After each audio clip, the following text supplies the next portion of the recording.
Aquele casamento não era apenas uma união, era um acordo de paz. Clãs que se mataram por anos sentaram à mesma mesa. Armas foram deixadas do lado de fora. A música começou. A bebida correu. A confiança voltou. Mas a paz durou pouco. Enquanto brindavam, portas foram fechadas. Enquanto riam, lâminas foram escondidas. O ataque começou sem aviso. Guerreiros morreram sentados. Líderes caíram antes de reagir. O salão virou um campo de execução. O fogo se espalhou. A noiva fugiu. Poucos escaparam. Quando o sol nasceu, a paz estava morta e a guerra tinha começado. Os mortos foram enterrados às pressas. Os sobreviventes juraram vingança. Mensageiros partiram. Outros clãs ouviram a história e escolheram lados. O massacre de uma noite se tornou anos de guerra. Vilas queimadas, filhos mortos, terras tomadas. Tudo começou naquele salão. O casamento que deveria encerrar o conflito criou um ódio que atravessou gerações. Porque entre os vikings, quebrar a hospitalidade era o pior dos crimes. O salão principal estava adornado com escudos polidos e tapeçarias que contavam histórias de batalhas antigas. O cheiro de porco assado, hidromel e pinho pairava no ar.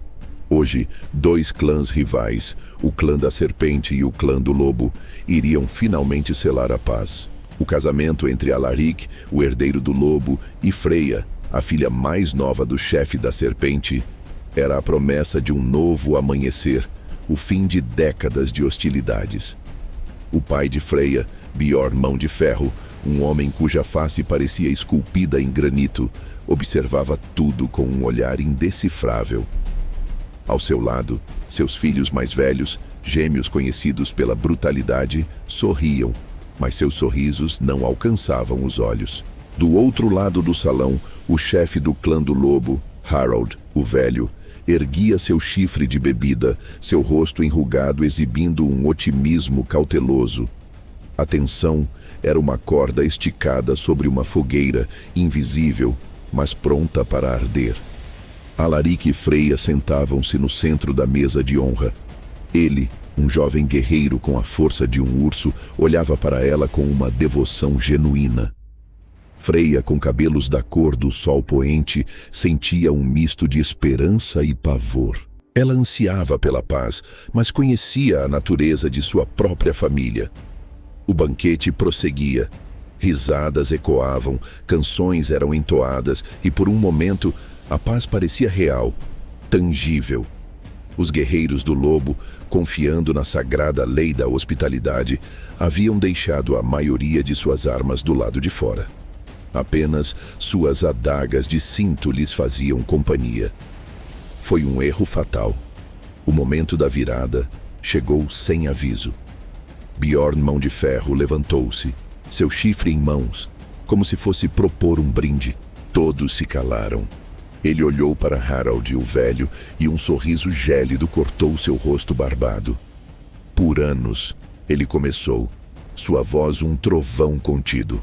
Vocês, lobos, roubaram nossas terras e mataram nossos irmãos. Vocês pensaram que um casamento apagaria o sangue. Ele cuspiu no chão. A única paz que terão será no silêncio da morte. Com um aceno de cabeça de Bjorn, um som sinistro ecoou. O barulho pesado das grandes portas de carvalho sendo trancadas por fora. Barras de ferro caíram em seus lugares. Um silêncio mortal caiu sobre o salão. O pânico floresceu como uma erva daninha. Os guerreiros do lobo se levantaram, suas mãos instintivamente procurando por espadas que não estavam lá. Foi então que os homens da serpente, que haviam escondido machados e espadas curtas sob as mesas e peles, revelaram suas armas. A armadilha estava armada.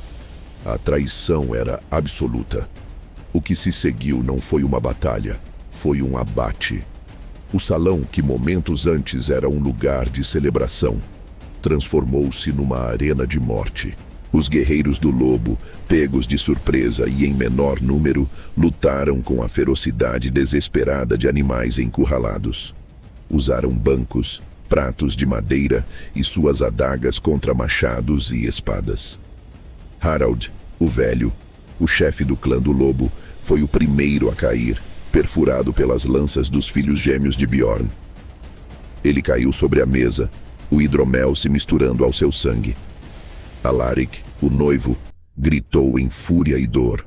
Ele agarrou um machado de um inimigo caído e abriu um caminho sangrento em direção a Freya. Seu único pensamento era salvá-la da loucura de sua própria família. Mas ele estava cercado. Homens da serpente o atacavam de todos os lados. Ele lutou como um demônio, mas o número era esmagador. Enquanto Alaric era subjugado e morto, seus olhos encontraram os de Freya. Ela, paralisada pelo horror, viu o amor de sua vida cair. Nesse instante, algo dentro dela se quebrou e se refez, transformando seu luto em uma brasa de ódio puro. Aproveitando o caos, um velho servo leal ao clã do lobo agarrou Freya e a arrastou por uma passagem secreta nos fundos da cozinha, uma rota de fuga conhecida por poucos. Ela não lutou. Seu corpo estava dormente, mas sua mente queimava. O amanhecer chegou, tingindo o céu de cinza e rosa. A fumaça ainda subia do salão principal. Dentro, o silêncio era profundo, quebrado apenas pelo gotejar do sangue. Corpos jaziam por toda parte, uma imagem macabra de uma festa transformada em funeral. A notícia do massacre se espalhou como fogo em palha seca.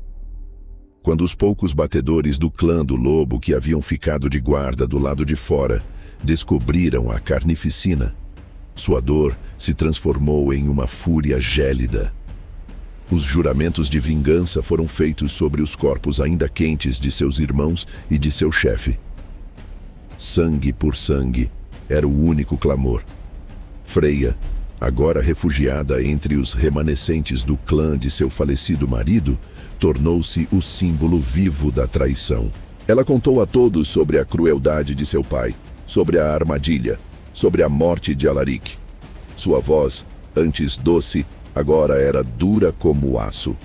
Clãs vizinhos, chocados com a quebra da mais sagrada das leis, a hospitalidade, começaram a escolher lados.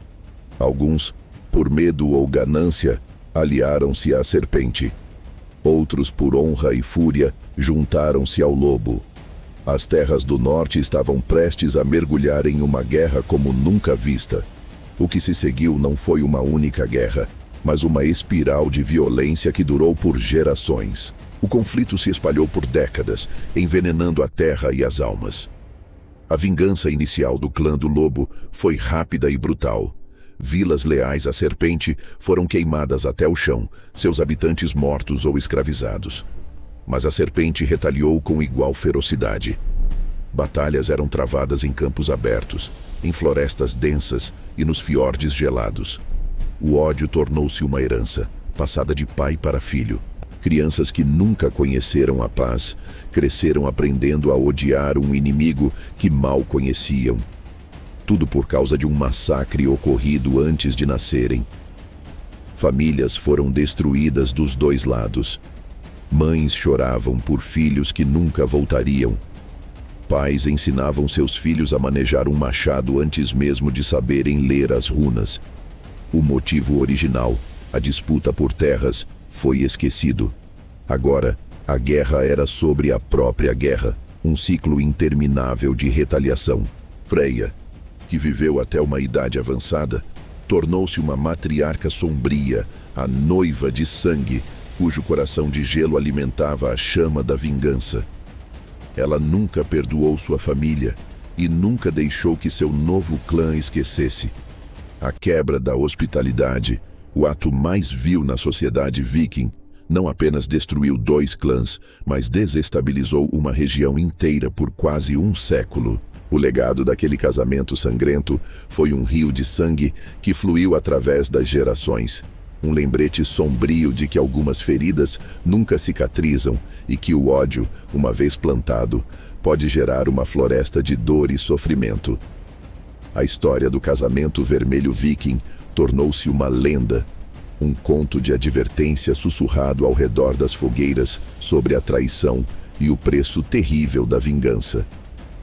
Se você se fascina por essas histórias de honra, traição e batalhas que moldaram a era viking, junte-se à nossa irmandade. Inscreva-se no canal Grande Guerreiro e explore conosco as sagas mais épicas da história. Obrigado por assistir.